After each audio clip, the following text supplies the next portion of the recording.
মুইটিয়ে বাজার করে করে স্বামীর গাড়ি উঠে দেয়, আর এই বলদবতী তালে তাই মুইটিয়ে। আর কামাই হচ্ছে টাকা স্বামী, আমার কামাই দিয়ে আমি বাজার করবো, ঘরে বসে খাবি, ঘরে বসে পড়বি, মাতুবাড়ি করবি, তো যা যেখানে খুশি সেখানে কামাই রেখে বেড়াই গিয়ে। আমার বউ আমি 150 টাকার শাড়ি পরায় দেখবো, আমার বউ আমি যে কাপড় পরায় দেখতে মনে চাই তাই দেখো। তুমি মাতুবাড়ি করে দামি শাড়ি কিনবা। আর পোশাকের একটা বৈশিষ্ট্য আছে, পোশাকওয়ালাকে ঘরে থাকতে দেয় না। ভালো পোশাক পরলেই পোশাকে খালি ঠেলে, ভালো পোশাক পরে ঘরের মধ্যে থাকবে, চল পাড়ায় একটা গুল্লি দেয়, মানুষ একটু দেখাইয়া। একবারই দুই ভাই পীর হইছে খালি এই মেঘের খবর কইয়া। মহিলারা ধান সিদ্ধ করার আগে মুরব্বীকে কাছে জিজ্ঞেস করতো, আমি তো শুক্রবারের সাইডে উড়ুম ইদ্যান ভিজেতে চাচ্ছি, কাকা যান কি কন, বৃষ্টি হবে না নাকি? এরা মুরব্বীকে কাছে জিজ্ঞেস করে। তো দুই ভাই পীর এক ভাইয়ের কাছে যে জিজ্ঞেস করে, হুজুর আগামীকালকে বৃষ্টি হবে? এক ভাই কয় হবে। আর এক ভাইয়ের কাছে যে জিজ্ঞেস করছে, হুজুর কালকে বৃষ্টি হবে? কয় হবে না। তা বৃষ্টির তো দুই অবস্থা, হয় হবে নয় হবে না, হলি এই ভাই পীর, না হলি ওই ভাই পীর। এই হলো আবহাওয়াবিদ। আকড়াইল মসজিদে বসছি, এরকম প্রবীণ মুরব্বী একজন, খুব রসিক মানুষ, উনি এসে বলতেছে, হুজুর একটা গল্প কি শুনেছেন? তো বলে কি গল্প? কয় যে আমার এই গল্পটা তো খুব ভাইরাল, সেই গল্পর মূল ব্যক্তি আমি।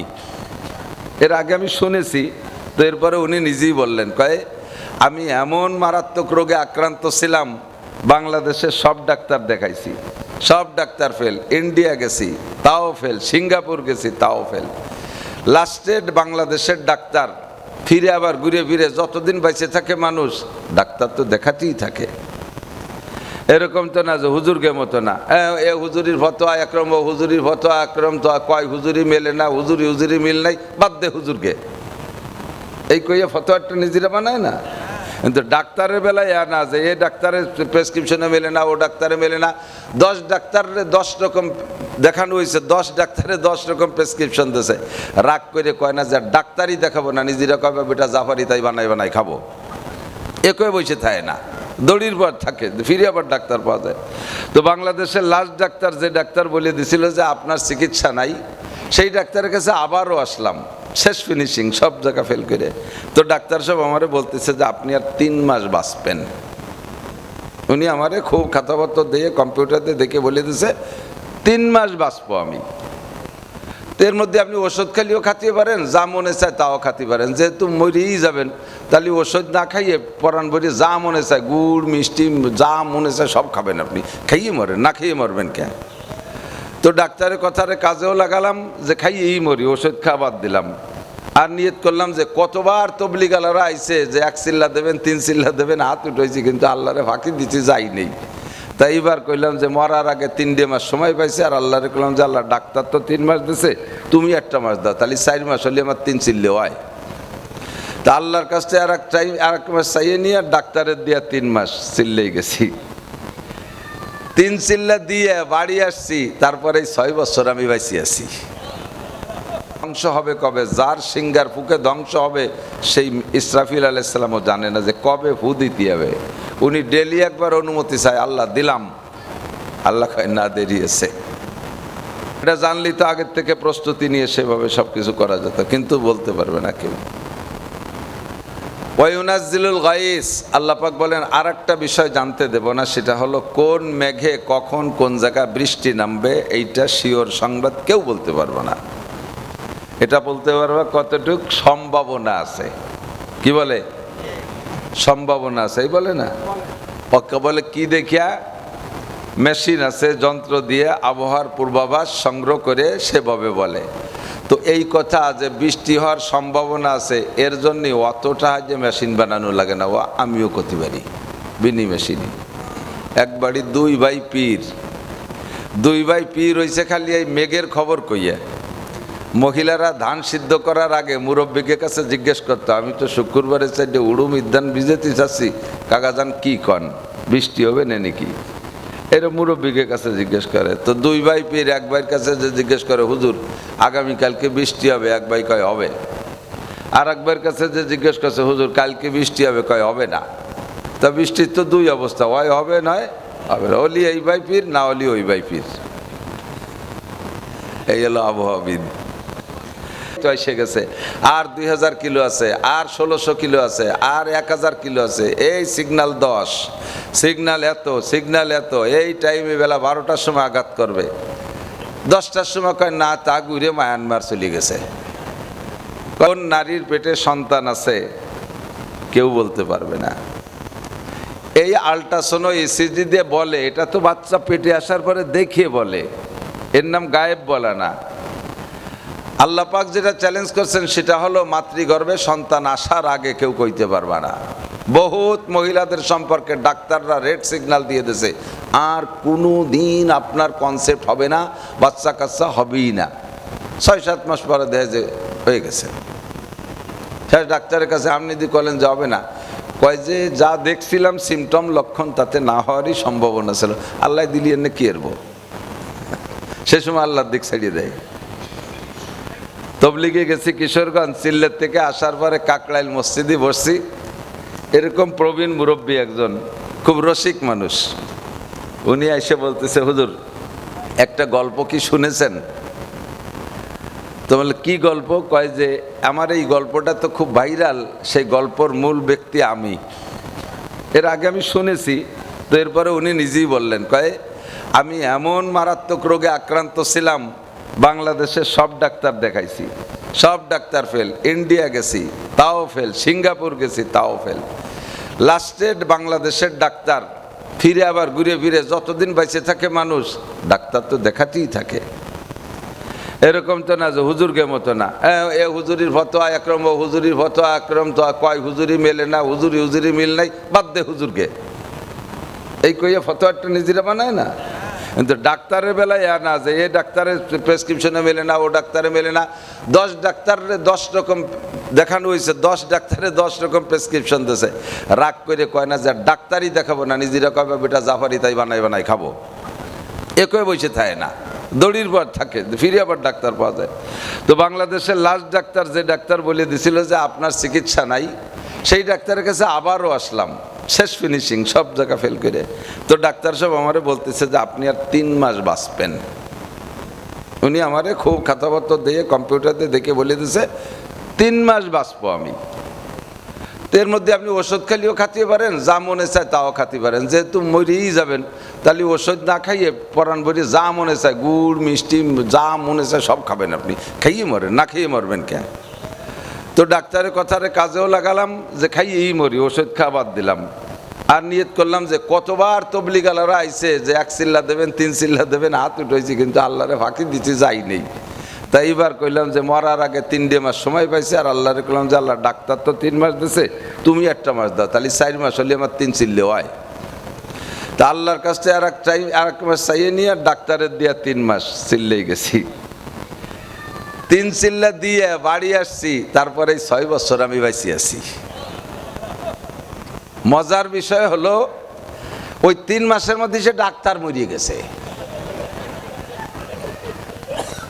নিজের মরার খবর আমার গাড়ি উঠে দিয়েছিল।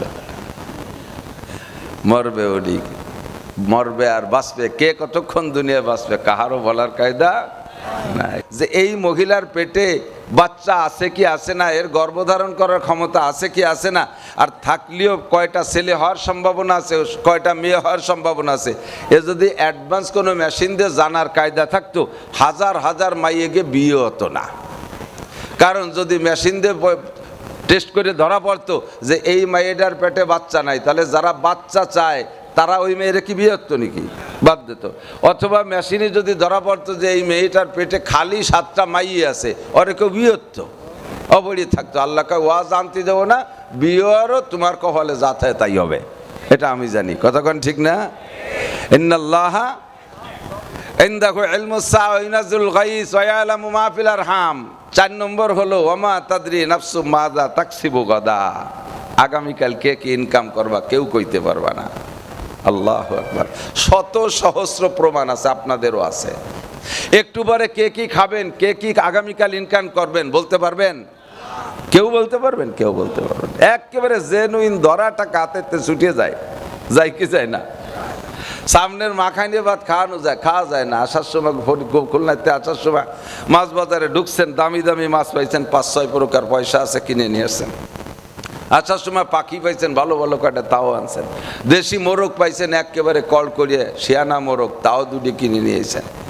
আসার সময় মিষ্টি টিষ্টিও কিনে নিয়ে আসছেন। এইসব মেহমানের সাথে 2 জন নিয়েছেন। বউরে কইছেন সব রান্না করা, আজকে পরান করে খাবো।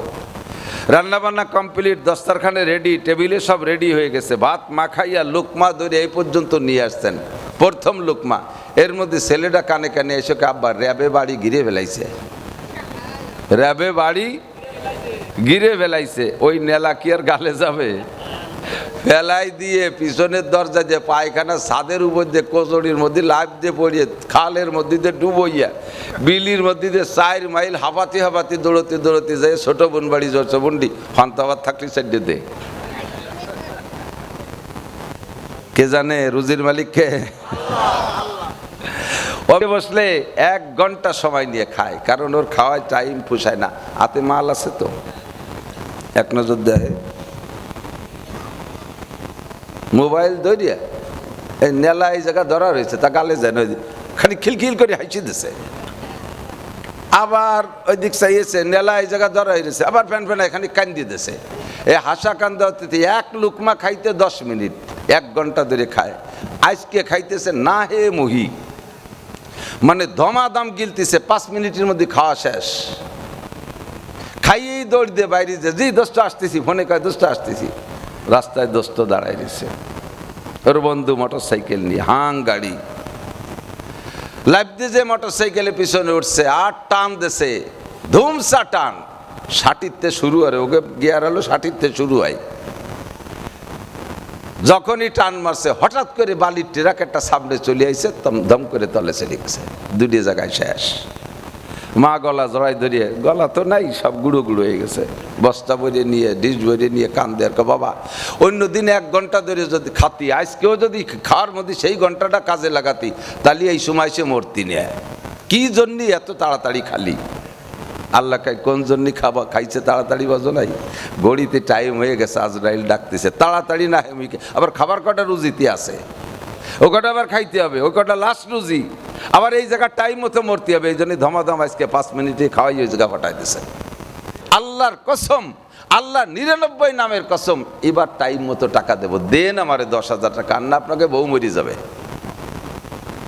তাহলে এই যে কসম খাইলাম, আমার ব্যক্তি স্বার্থ উদ্ধারের জন্য না, আমাকে গ্রহণযোগ্যতা তৈরি করার জন্য। এই গ্রহণযোগ্যতা তৈরির ভিতরে আমার লাভ আছে, আমার লাভ আছে। যদি আমি কসম না খাই, আপনি টাকা দেবেন না, তখন আমার ক্ষতি হয়ে যাবে। আর কসম খাইলে আমার গ্রহণযোগ্যতা আপনার মধ্যে তৈরি হবে, আপনি আমার টাকা দেবেন, আমার উপকার হবে।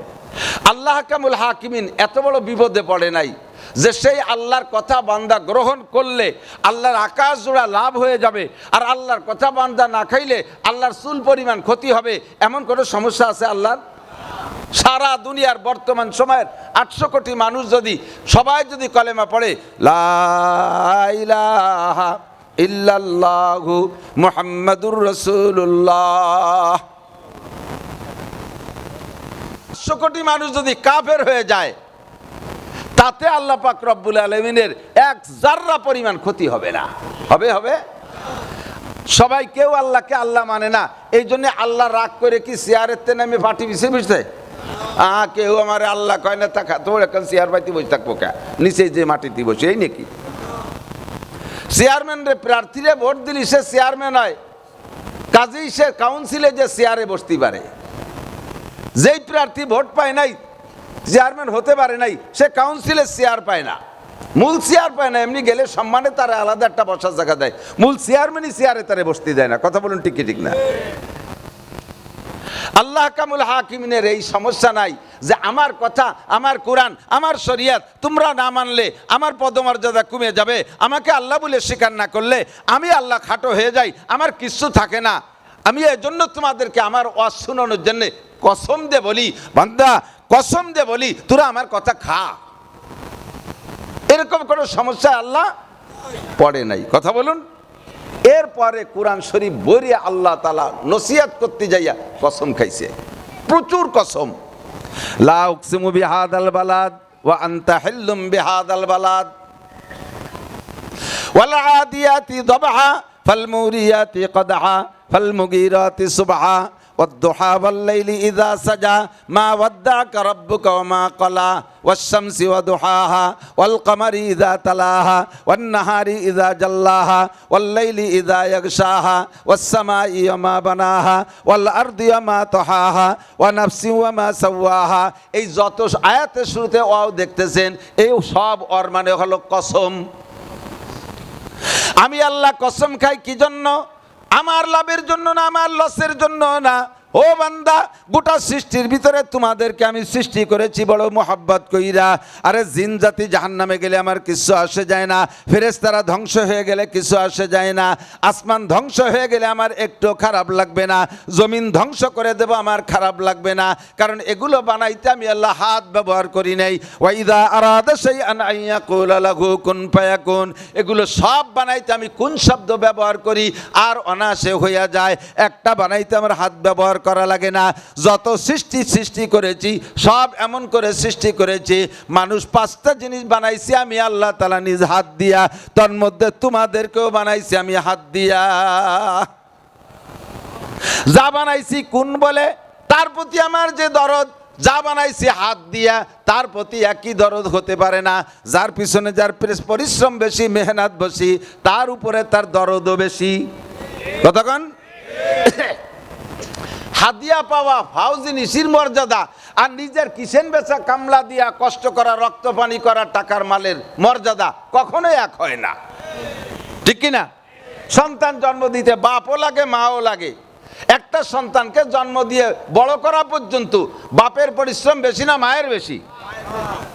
কথা কেন? সব বাপ তো বাচ্চা, এই জন্য স্বীকার করবে না যে বিটি গ্যাপের দাম বাড়িয়ে যাচ্ছে, মার বেশি।